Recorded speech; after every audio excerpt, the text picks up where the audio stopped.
Kumusta mga kanoysi? Welcome back sa ating YouTube channel, Pilipinoysi. So ngayong araw, another update naman tayo about politika ng ating bansa. No? So ang video to is mula na naman kaysa yung araw. So meron itong pamagat na halos madurog puso ko dito. May pasabog na huling habilin si Sen Miriam kay PBBM. So yan yung panonorin natin ngayon, men. Bibigyan natin to ng reaction and then kayo na rin bahalang humusga. So bago natin simulan, sa iyong araw, suportahan nyo yan. Tapos syempre kung trip nyo ng mga ganitong reaction video, may kasama kayong manood, huwag nyo na rin kalimutang suportahan yung YouTube channel natin, Pilipinoysi.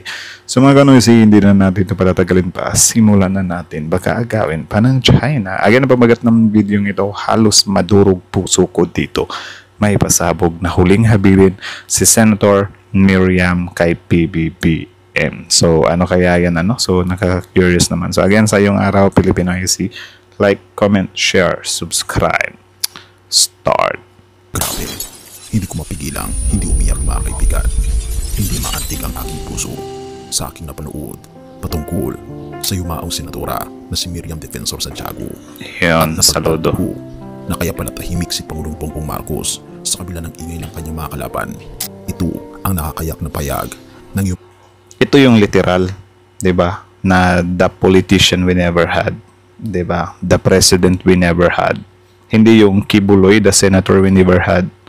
Si Willie Remillame, the senator we never had. Anak ng teteng, bahala kayo dyan. Ang senadora Miriam Defensor Santiago. Halika, atin itong pag-usapan mga kaibigan. Ating panoorin ang video na ito. It is time that the Marcos and the Romualdez brought leadership to our country. If I die before I finish my 6-year term, Senator Ferdinand Marcos Jr. will be able to fit that bill. Kaya palitan natin ang gobyerno. Kapag ganito ang sistema natin, wala tayong magagawa. Magkakaroon lang tayo ng maraming mga kalaban sa politika na sisiraan at sisiraan. Ang taong gusto magreforma. Kaya kung gusto mo maging presidente ng Pilipinas, kailangan may integrity ka. Pero tingnan mo ngayon ang ating politika. Sabi ng batas, huwag kang magkampanya kung hindi mag-umpisa ang official campaign period. Ang lahat ng presidential balls, but these people have already flouted the laws before they became president. Hindi pa sila presidente. Mga DDS, sobrang layo pa lang ng campaign period, wala na. Namumuliti ka na. Tapos kapag ginantihan mo, 'di ba? 'Yun, nagagalit. Sila pa yung may lakas ng loob na magsabi na pinopolitika sila. 'Di ba? Dati dinadaan-daan nila sa prayer rally, pero ang totoo naman talaga, nililift up na nila yung mga manok nila sa parating na election, ano. Ang hindi lang naliainisahan si FPRD na punta doon sa dahig. Nalabag ng batas, kung may tinitingala ka ng ambisyon mo, goal mo, at kaya mo hilahin ang mga katabi mo na kumuha ng goal na yon ang leadership. It is time that the Marcos and the Romualdez brought leadership to our country. If I die before I finish my 6-year term, Senator Ferdinand Marcos Jr. will be able to get that bill. Kaya tingnan mo kaming dalawa ni Bongbong. Hindi kahati kami. Kung sa North si Bongbong, dito ako sa South. Magandang gobyerno yon. Pag wala na ako, si Bongbong naman. Sa panahon Maganda to. Actually, nakakaantig talaga yun, di ba? Nakita mismo yan ni Senator Miriam Defensor Santiago, di ba? Yung capabilities ni PBBM. Actually, yung mga Dutertes lang naman yung pinaka-haters talaga, di ba? Ng Marcos administration or Marcoses, di ba? Pero, aminin mo man sa hindi, minsan ding, nabilib yung mga Duterte sa mga Marcoses. It's just, na sila nasilaw sila sa kapangyarihan eh. Gusto nilang agawin yung presidency ni PBBM. Kaya yun, inatake nila ng inatake. halos araw-araw ay bumabatikos, naninira at magawa ng kontrobersiya laban sa ating Pangulo na nanatiling tahimik at matatag si Pangulong Ferdinand Marcos Jr. habang ang kanyang mga kalaban ay tila hindi nauubusan ng paratang, paninira at panghusga. Patuloy ang Pangulo sa kanyang trabaho, walang reklamong binibitawan at higit sa lahat, walang salitang paninira laban sa kanyang mga kritiko. Ngunit bakit nga ba ganito ang kilos ng Pangulo? Isa sa mga sagot ay matagal na ipinahayag ng isang dakilang mambabatas, ang yumaong senadora Miriam Defensor Santiago. Iyon. At ito ang kanyang nakakayak na mensahe: if Bongbong becomes president. Noong 2016. So sad lang din kasi naabutan ba ni Senator Miriam si Bongbong? I think hindi yun Pinili ni Miriam si Bongbong Marcos bilang kanyang running mate, isang desisyong ikinakulat ng marami. Pero matatag niyang pinanindigan Sa harap ng batikos, ipinahayag niyang, "If I do not survive my term as president, I am confident that the Philippines will be in good hands with Bongbong Marcos."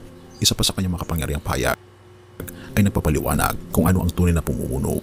Kung tinitingala ka ng ambisyon mo o goal mo at kaya mong hilahin ang mga katabi mo na kumuha ng goal na yun ang leadership. Kung tinitingala ka ng ambisyon mo o goal mo at kaya mong hilahin ang mga katabi mo na kumuha ng goal na yun ang leadership. Okay, goods yun. Panoorin si Miriam. Kung may tinitingala ka na ambisyon mo o goal mo at kaya mo hilahin ang mga katabi mo na kumuha ng goal na yon ang leadership. It is time that the Marcos and the Romualdez brought leadership to our country. If I die before I finish my 6-year term, Senator Ferdinand Marcos Jr. will be able to get that bill. Kaya tingnan mo kaming dalawa ni Bongbong. Hindi kahati kami. Doon sa North si Bongbong, dito ako sa South. Magandang gobyerno yun.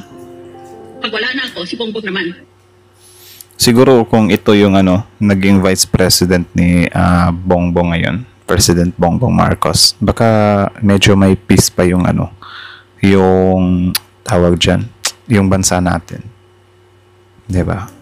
Ayon kay Miriam, nakita niya ang ganitong uri ng pamumuno kay Bongbong Marcos, ang kakayahang hindi lang mangarap para sa sarili, kundi ang akayin ng iba tungkol sa isang layunin. Ito ang pamumuno na tahimik ngunit epektibo. Bakit tahimik si Pangulong Marcos? Si Pangulong Marcos ay hindi pala sagot. Hindi siya naglalabas ng mga pasaring o insulto laban sa kanyang mga kalaban. Kahit nalantaran siyang nilalait, sinisiraan at binabato ng issue, naniniwala siyang ang leader. Tapos, kapag ganun nagsalita na siya, hinusgahan agad na pangit yung ugali. Diba? Kita nyo naman dati, grabe. Grabe talaga kung maliitin ng Duterte admin. Yung admin nila PBBM. Or si PBBM mismo, nirerekta nila eh. Kahit nga yung sa ICC, kahit na marami namang nagtulong-tulong doon, si PBBM lang talaga yung trip nila na na atakihin. Diba? So si PBBM versus all Dutertes, parang ganun yung labanan dito. Tapos yung tinatawag-tawag nila na anong tawag doon? Weak leader. Diba? Tapos syempre nung kampanya, which is sabotable na yun or understandable na yun, sabotable talaga understandable na yun, edi ewan ko kung ba't nagugulat pa sila ng ganun. Tapos yun nga, kapag binabato sila ng mga katotohanan, which is normal naman talaga na nangyayari sa politika, diba? Nalabasan ng baho. Tapos biglang gagamitin nila yung term na pinupolitika sila. As if naman na hindi nila ginawa yun or never nilang ginawa yun, diba? Naknang teteng, sila lang yung pwede. Ang dignidad ay hindi kailangang makipagsabayan sa mga sumisigaw at naninira. At tila kung ating ipaparaphrase ang mga sinasabi ni Miriam patungkol kay Bongbong Marcos, tila sinasabi niyang, naniniwala ako na mayroon siyang leadership. Hindi siya naninira kahit kailan, kahit sa mga taong kumakalaban at sumisira sa kanya para lang sa sariling interes. Ang ganitong klase ng katahimikan ay hindi kahinaan. Ito ay indikasyon ng malalim na pag-unawa sa tunay na layunin ng paglingkod. Kaya nga tahimik lang siya, di ba? Yung sa election naman, yung sa alyansa, naiintindihan ko pa yun kung bakit kailangang sumuntok ng Pangulo sa part na yun. Kasi kung isipin mo na lang men, kung hindi i-endorso ni PBBM yung mga senador niya or kahit magtira man lang siya na papanig sa kanya, mas lalo nang gugulo kung mas maraming DDS yung makapasok sa Senado. Di ba? So, kailangan din naman ng tulong ni PBBM doon sa loob. Angat ng bayan, hindi ng sarili. Sa Senado, sina Miriam at Bongbong ay makaalyado. Magkatabi sila sa session hall. Nagtutulungan sa mga batas tulad ng Freedom of Information Bill. Sa likod ng kamera, nakikita raw ni Miriam ang isang leader na tahimik ngunit determinado. Noong pumanaw siya noong Setyembre 2016, sinabi ni Marcos, "The world is less wise and less bright without Miriam." Pero ang mga salita at tiwalang iniwan niya ay patuloy na gumagabay sa Pangulo ngayon. Kaya pala tahimik ang ating Pangulo. Tahimik si Pangulong Marcos hindi dahil wala siyang sagot. Tahimik siya dahil ang kanyang pananaw ay mas mataas kaysa sa politika ng paninira. Ang kanyang litrato ay hindi nakasalalay sa mga sigawan, kundi sa tiwala ng mga taong katulad ni Miriam, mga taong nakakita sa kanya bilang isang tunay na lider sa gitna ng paninira, pamumulitika at pang-aabuso ng kapangyarihan ng ilan. Naninindigan siya sa prinsipyo.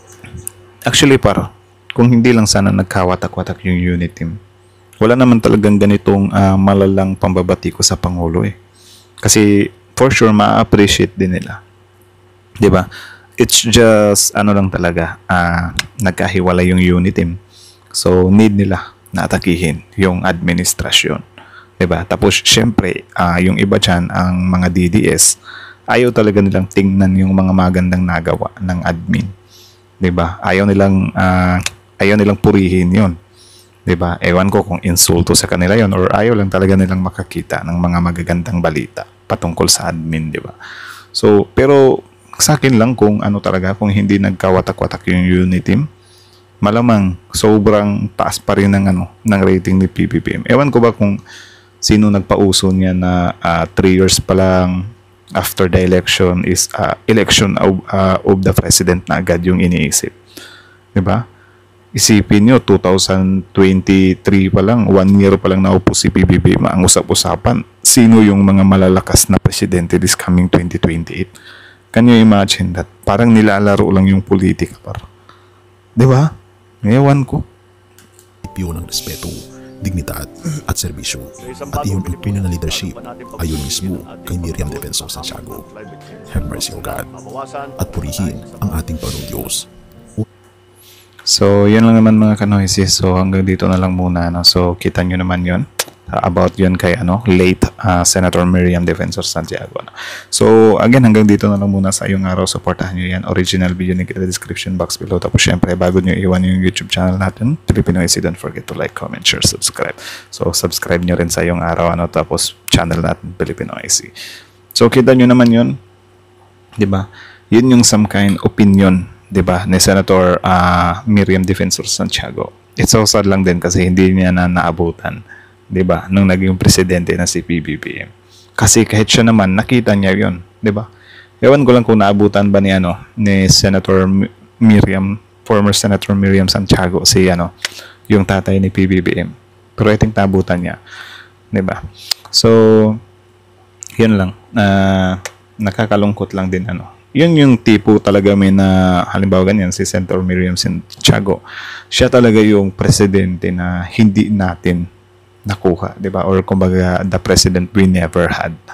'Di ba? Si former Senator Miriam Defensor Santiago talaga 'yon, 'di ba? Siya yung karapat-dapat na sabihan ng ganun. 'Di ba? Sayang sobrang talino nun. Tapos sobrang solid kapag babardagulan. Siguro kung isa to sa mga judge about impeachment of VP Sara, wala hindi makaka-score dito yung yung Duterte na sinasabi nila, yung mga senador ng DDS. Wala, hindi makakaporma dito para. 'Di ba?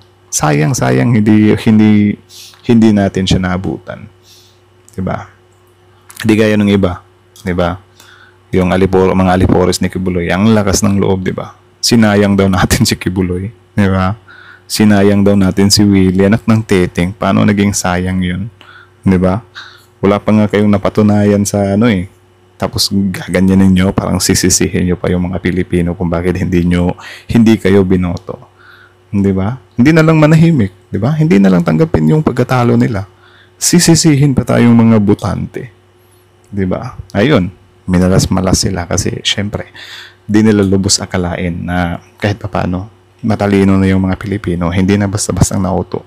Kahit ako naman nung election pa lang, medyo nalulungkot ako nung tumakbo si Willie Revillame, Philip Salvador, Kibuloy, di ba, na parang ang lalakas nila sa survey, like tumitira talaga sila sa survey. Nalungkot ako. Pero knowing na natalo sila, di ba, is wala, gising pa rin talaga yung mga Pilipino or siguro yung mga bagong tubo, 'di ba? Yung mga Gen Z kung tawagin.